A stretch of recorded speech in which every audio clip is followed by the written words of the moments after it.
Hey guys, what's up? It's Harley and I am here today with my June TBR. These are the books I would like to read in June. June is also my birthday month, so I picked books that I really want to read. But first we have some carryover books from May that I didn't quite finish. So the first book up is Sunrise on the Reaping by Suzanne Collins. This is the newest Hunger Games book about Haymitch, and I wanted to read it in May. I did start it, but I did not finish it.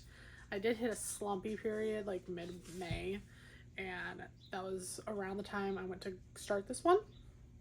I am really enjoying it though, but like every single sentence I'm like, it relates back to something else, and so it's taking me a little bit to get through. But I'm really not that far into it, but I am really enjoying this one, and so I'm going to finish it in June. The next carryover book is my buddy read from May as well. We didn't quite finish it. Once again, it was during that slumpy period, but that is The Iron King by Julie Kagawa. This is the first book in the Iron Fae series, and I'm almost halfway through at this point. I'm going to read some more of this today, so I'll definitely hit the midway point. But yeah, we have to finish this one up. This one is obviously about the Fae.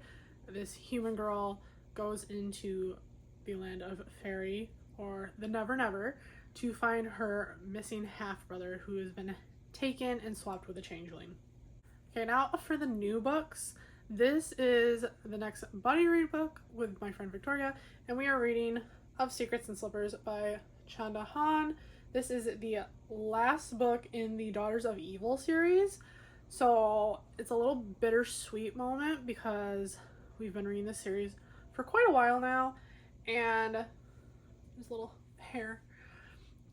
And like I said, this is the last book, The Last Sister, so I am interested to see how this one wraps up and if we will get cameos of everybody. So this series is a fairy tale retelling series. This one, what was it about? It was something that I didn't really know. Oh, the 12 dancing princesses, the slippers. Okay, that is like the fairy tale I guess we're going off of.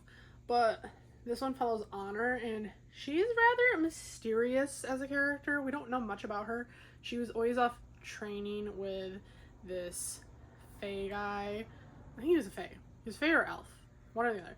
But she was always off training with him, so we didn't really see much of her in her sister's books, except for the last one. The last one she did show up and helped Rhea. But yeah, she's very intriguing to me. I'm very curious what her story will entail. But yeah, like I said, bittersweet that this is ending. I'll miss it. Now, this one is an audiobook that I have out from the library, and that is The Enemy by Sarah Adams. This is like a baking, cooking, romance, rivalry kind of thing, I believe. Yes, they went to high school together, and I believe she is a baker and he is a chef.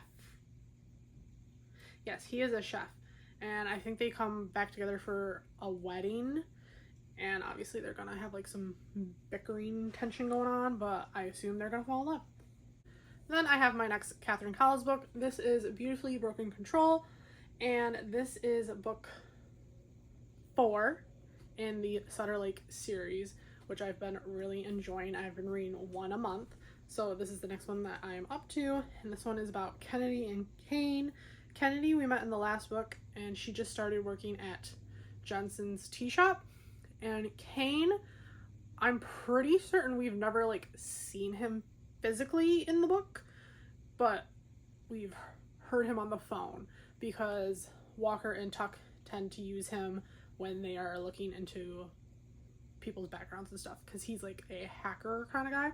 So I'm interested to see why he'll end up in town.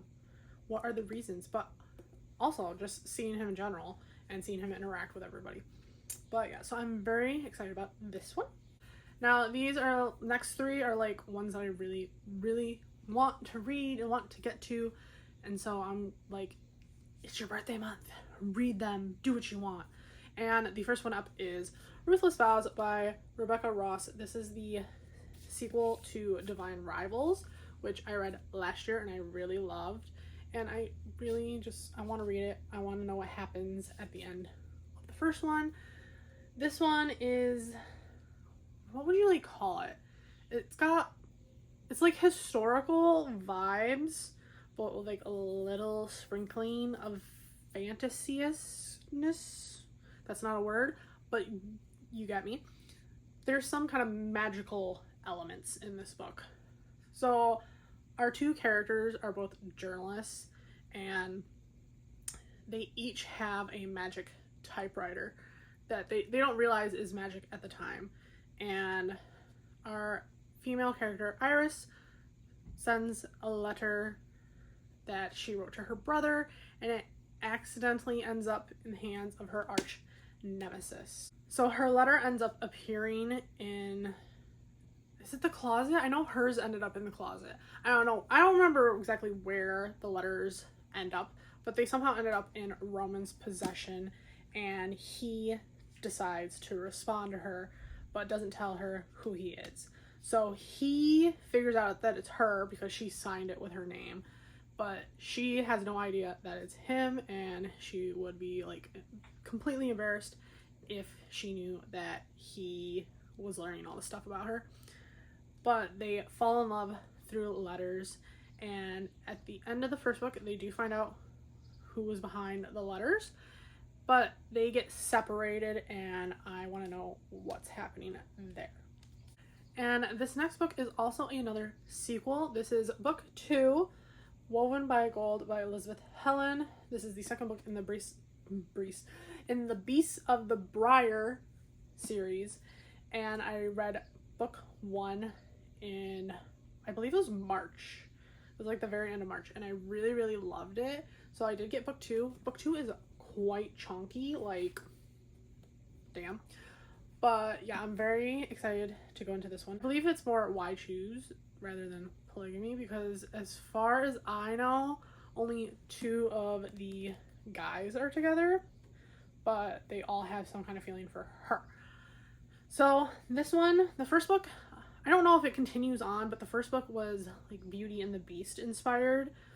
So our main character is from our world, and her father has a very father from Beauty and the Beast arc where he, instead of just being an inventor or whatnot, he's looking for her mother who disappeared, and he ends up stumbling into the fairy realm, and she goes after him and finds him locked up in a dungeon and offers to trade her life for his via Beauty and the Beast. And she makes a deal with the Fae Lords that she will help them find their mates so they can break a curse, and if she does that, she gets to go home. But obviously she hasn't fallen in love with all of them, so it's a little messy. But I really enjoyed this one, so I want to read book 2 desperately. And the last book on my TBR is another one that I've been wanting to read forever since I got it, and that is A Feather So Black by Lyra Celine. I did order the sequel, so I better like this, because I mean, like, look at this book. It's so pretty. Like, this book was stunning. But yeah, this one is like Swan Princess inspired, I believe. I don't know much about this, but I assume somebody becomes a swan. And that's pretty much all I know. It's fantasy. I don't think I want to know much about this one. But like I said, gorgeous. It's stunning. Like, I'm so in love with this color, and like the color scheme. Beautiful. So these are the books that I would like to read in June. Obviously, I'll probably throw other stuff on my TBR or like change my mind about something, but I would like to hit up these ones. I mean, I definitely have to hit up the bottom 3. I have to do it. But yeah, let me know what you guys are reading, and if you have any exciting books planned for this month, would love to know. But I will see you guys in my next video. Bye guys.